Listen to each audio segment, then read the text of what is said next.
जय जिनेन्द्र बंधु। आज सुनते हैं शिव कौशल मुनिराज की कथा। राजा कीर्तिधर कालधर्म से चले आए, राज्य को प्राप्त करके अपने समस्त शत्रुओं को जीतकर देव के समान उत्तम भोग भोगने लगा। एक दिन प्रजा का बंधु, शत्रुओं को भय उत्पन्न करने वाला राजा कीर्तिधर सिंहासन पर इंद्र के समान विराजमान था। उस समय सूर्य ग्रहण देखकर वह अपने चित्त में विचार करने लगा, देखो यह विषयाभिलाषी जगत का जीव मोह पाश में बंधा हुआ अवश्य काल के मुख में पड़ेगा। ऐसा विचार करके वह महाभाग्य संसार की अवस्था को क्षणभंगुर जानकर मंत्री, पुरोहित, सेनापति और सामंत से कहने लगा, हे सामंतो, इस समुद्र पर्यंत पृथ्वी के राज्य की तुम अच्छी तरह रक्षा करना। मैं तो अब मुनिवर धारण करता हूँ। राजा की बात सुनकर सब विनती करने लगे, हे राजन, आपके बिना हमसे यह पृथ्वी सुरक्षित नहीं रहेगी। आप शत्रुओं को जीतने वाले हो, लोक के रक्षक हो, आपकी उम्र भी युवा है, आप ही इस राज्य के अद्वितीय पति हो। यह पृथ्वी आपसे ही सुशोभित है। अतः कुछ समय तक इस इंद्रतुल्य राज्य का भोग करके जिन दीक्षा का विचार करना। तब राजा ने कहा, यह भवरूप अटवी अति दीर्घ है, इसको देखकर मुझे अत्यंत भय उत्पन्न होता है। कैसी है भवरूप अटवी? अनेक दुख रूपी फलों वाले कर्म रूपी वृक्षों से भरी हुई है। ओ जन्म, जरा, मरण, रोग, शोक, रति, अरति, इष्ट वियोग, अनिसंयोग रूप अग्नि से प्रज्वलित है। राजा के परिणाम विरक्त जानकर मंत्रियों ने बुझे हुए अंगारे लाकर रखे और उनके मध्य वर्ण्यमणि ज्योति का पुंज, जो अति मूल्यवान था, उसे लाकर रखा।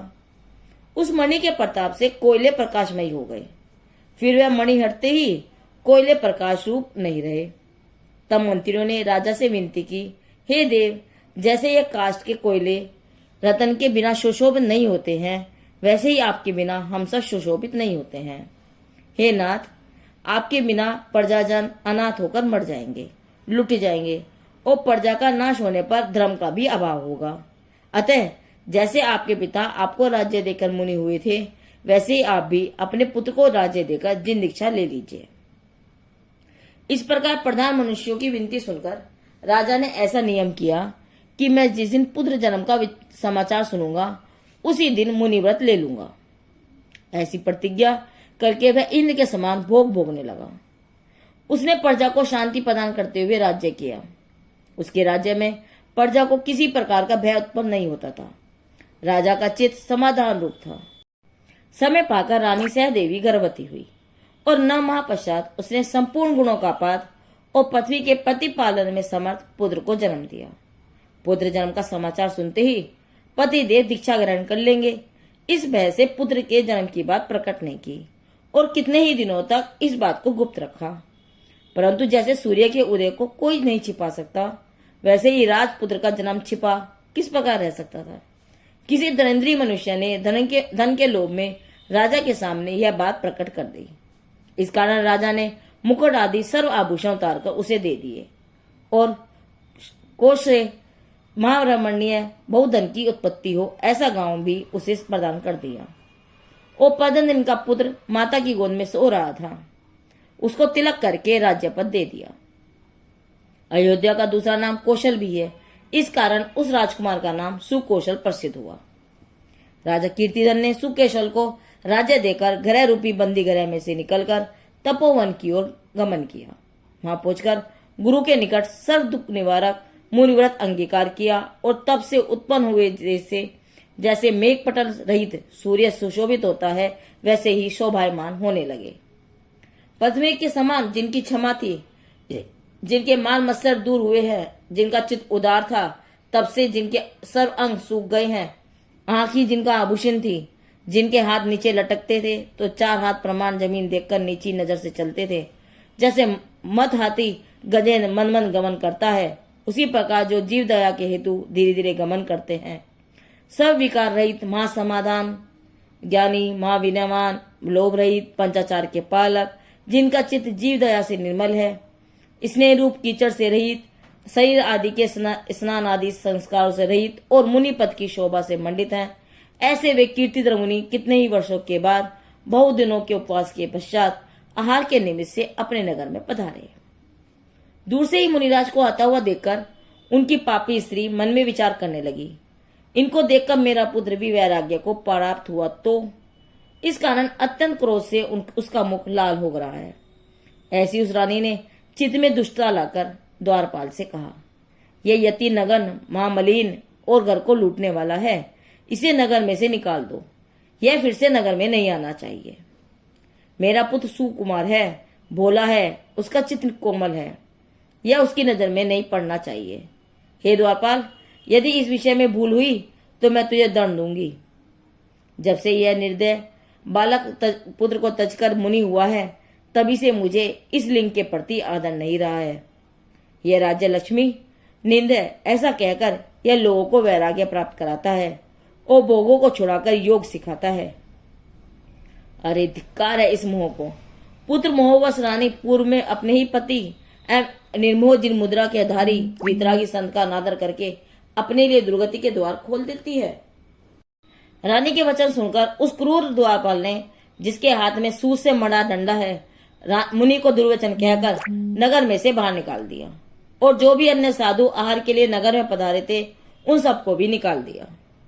मेरा पुत्र कभी धर्म श्रवण न कर ले, इस अभिप्राय से रानी द्वारा कीर्तिधर मुनि का अभिनय हुआ देखकर राजा शुक कौशल की धाय अत्यंत शोकपूर्वक रुदन करने लगी। जब राजा शुक कौशल ने धाय को रोते हुए देखा तो उन्होंने अत्यंत व्यग्रता पूर्वक धाय माता से पूछा, हे माता, तेरा अपमान करे ऐसा कौन है? मेरी माता ने तो मुझे मात गर्भ में ही धारण किया है, परंतु मेरा शरीर तो आपके दूध से पुष्ट हुआ है, वंदीगत हुआ है, अतः आप मेरे लिए माता से भी अधिक है। अर्थात जो मौत के मुख में प्रवेश करना चाहता हो वही आपको दुख दे। यदि मेरी माता ने भी आपका अपमान किया हो तो मैं उनको भी अभिनय करूंगा, अन्य की तो बात ही क्या। तब बसंतमाला धाय कहने लगी, हे राजन, तुम्हारे पिता तुम्हें बाल अवस्था में ही राज्य सौंपकर संसार रूप कष्ट के पिंजर से भयभीत होकर तपोवन में चले गए थे। वे आज इस नगर में आहार के लिए पधारे थे, परंतु तुम्हारी माता ने द्वारपालों को आज्ञा देकर उनको नगर से निकाल दिया है। हे पुत्र, वे हम सभी के स्वामी हैं, उनका अपमान कौन करे? साधुओं को देखकर मेरा पुत्र वैराग्य प्राप्त कर लेगा, ऐसा जानकर रानी ने नगर में मुनियों का प्रवेश निषेध कर दिया है। परंतु तुम्हारे गोत्र कुल में यह धर्म परंपरा चली आ रही है कि पुत्र को राज्य देकर पिता विरक्त होता है, और साथ ही आपके घर में से आहार लिए बिना साधु कभी भी वापस नहीं गए हैं। यह वरदान सुनकर राजा सुकौशल मुनिराज के दर्शन करने के लिए महल से नीचे उतरकर चंवर छत्र वाहन इत्यादि राज्य चिन्ह छोड़कर कमल से भी अति कोमल नंगे पैरों द्वारा दौड़ पड़ा। दौड़ते दौड़ते वह लोगों से पूछता जाता है कि तुमने मुनि को देखा है, कि तुमने मुनि को देखा है। इस प्रकार मुनि दर्शन की परम अभिलाषा सहित अपने पिता कीर्तिधर मुनि के समीप आ पहुंचा। उसके पीछे पीछे चंवर छत्र आदि वाले सब दौड़े दौड़े आए। महामुनि उद्यान में शिला पर विराजमान थे। वहां राजा सुकौशल, जिसके नेत्र आंसू से भरे थे, जिसकी भावना शुभ थी, हाथ जोड़कर नमस्कार कर अत्यंत विनय पूर्वक मुनिराज के सामने खड़ा हो गया। द्वारपालों ने उन्हें दरवाजे से निकाल दिया था, इस कारण अत्यंत लज्जायुक्त होकर वह महामुनि से विनती करने लगा, हे नाथ, जैसे कोई पुरुष अग्नि से धधकते घर में मोह निंदा से युक्त होकर सो रहा हो, उसे कोई मेघ की गड़गड़ाहट के समान ऊंचे स्वर से जगाए, उसी प्रकार संसार रूप ग्रह में जन्म मृत्यु रूप अग्नि से प्रज्वलित घर में मैं मोह निंद्रा युक्त सो रहा था, उससे आपने मुझे जगाया है। अब करके मुझे यह दिगंबरी दीक्षा प्रदान करके जन्म मरण के कष्ट रूप इस संसार सागर में से मुझे पार करो। जब राजा शुक कौशल ने मुनि से ऐसे वचन कहे तो उसी समय सभी सामंत भी वहां आ गए और रानी विचित्रमाला, जो कि गर्भवती थी, वह भी अति कष्ट से विषाद युक्त हो समस्त राज परिवार के साथ आ गई। शुक कौशल को दीक्षा के लिए तैयार होता देखकर अंतपुर और प्रजा के समस्त मनुष्य महाशोक को प्राप्त हुए। राजा शुक कौशल ने कहा कि इस रानी विचित्रमाला के गर्भ में पुत्र है, उसको मैं राज्य देता हूं। ऐसा कहकर निष्प्रय हुए और आशा रूप फांसी को छेदकर स्नेह रूप पिंजर को तोड़कर स्त्री रूप बंधन से छुटकर जीर्ण तृण के समान राज्य का त्याग कर दिया। समस्त वस्त्राभूषण तजकर बाह्य अभ्यंतर परिग्रह का त्याग करके केशलोच किया और पद्मासन धारण करके बैठ गए। इस प्रकार पिता कीर्तिधर मुनीन्द्र के समीप सुकौशल ने जिन दीक्षा अंगीकार की, वे सुकौशल मुनिराज पंच महाव्रत, पंच समिति, 3 गुप्ती अंगीकार करके गुरु के साथ विहार करने लगे। कमल के साथ समान आरक्त चरणों में पृथ्वी को शोभायमान करते हुए वे प्रधरती तल पर विचरण करने लगे। सुकौशल की माता सहदेवी पुत्र वियोग रूप आर्त ध्यान से मरकर तिर्यन योनि में बागिन हुई। ये पिता पुत्र दोनों मुनि महावैराग्यवान थे। ये दोनों एक स्थान में नहीं रहते थे। दिन के अंतिम पहर में निर्जन प्रास को स्थान देकर आत्म आराधना में लगे रहते थे। चातुर्मास में साधुओं को विहार नहीं करना होता है, इस कारण चातुर्मास में एक स्थान में रहकर अपनी आत्म आराधना करते थे। इस प्रकार कार्तिक पूर्णिमा व्यतीत होने पर तपोधन मुनिराज जैसे तीर्थों के दर्शनार्थ विहार करने लगे थे। मुनिराज कीर्तिधर और सुकौशल मुनि जिनका चातुर्मास पूर्ण हुआ है, वे शास्त्रोक्त एरिया समिति सहित पारणा के निमित्त से नगर की ओर विहार करने लगे। अब वह सुकौशल की माता सहदेवी जो मरकर बागिन हुई थी, वह पापिन महाक्रोध से भरी हुई, जिसके केश खून से लाल है, विकराल जिसका मुख है, जिसकी दाढ़ तीक्ष्ण है, जिसकी आंखें पीली हैं, जिसने सिर पर पूंछ डाल रखी है, जिसने अनेक जीवों का विदारण किया है, वह भयंकर गर्जना करती हुई सामने आई, मानो कि हत्यारी ही शरीर को धारण करके आई हो। जिसकी लाल जीभ का अग्रभाग लपलपा रहा है, जो मध्याह्न के सूर्य समान आतापकारी है, वह पापिन सुकौशल मुनि को देखकर महावेग से उछली। उसे आती देखकर सुंदर चारित्र वाले ये दोनों मुनि सर्व आरंभन रहित कालोसक धारण करके विराजमान हो गए। वह पापी बागिन सुकौशल मुनि स्वामी के शरीर को नखों से विदारण करने लगी। गौतम स्वामी राजा सैनिक से कहते हैं, हे राजन, यह संसार का चित्र देख। जब माता ही पुत्र के शरीर का भक्षण करने के लिए तैयार होती है, इससे अधिक अन्य क्या कष्ट होगा। जन्मांतर के स्नेही बांधव भी कर्म के उदय से वैरी होकर परिणमते हैं। उस समय सुमेरु से वैदिक स्थिर सुकौशल मुनि को शुक्ल ध्यान के प्रभाव से केवल ज्ञान उत्पन्न हुआ। वे अंतकृत केवली हुए।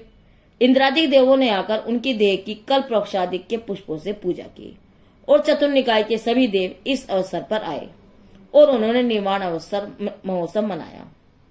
कीर्तिधर मुनिराज ने बागिन को धर्म वचनों से संबोधित करते हुए कहा, हे पापनी, तू कुशु कौशल की माता सहदेवी थी और तुझे पुत्र के प्रति अत्यंत स्नेह था।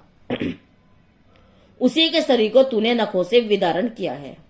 मुनिराज के वचन सुनकर उस बागिन को जाति स्मरण हुआ और उसने शावक के वत अंगीकार किए। संन्यास धारण करके शरीर का त्याग करके वह स्वर्गलोक में गई। उसके पश्चात कीर्तिधर मुनिराज को केवल ज्ञान प्रकट हुआ। अतः सुर असुर उनके केवल ज्ञान की पूजा करके अपने अपने स्थान को गए। अहो देखो औदारी भावों की विचित्रता। जिस पुत्र मोह के कारण रानी नगर में मुनिराजों का प्रवेश तक निश्चित कर देती है, वही बागिन बनकर उसी पुत्र का भक्षण करती है। कुछ समय पूर्व मुनि के भक्षण का तीर पाप परिणाम, तो कुछ समय बाद श्रावक धर्म का ग्रहण। परिणामों की इस ध्रुवता को पहचान कर नित्य ध्रुव स्वरूप चैतन्य सत्ता के अवलंबन से परिणामों के व्यामोह का परित्याग करना ही इस कथा का सार है। सुकौशल मुनिराज की यह कथा बोधि समाधि निदान से ली गई है। जिनदेव की वाणी आगम वाणी।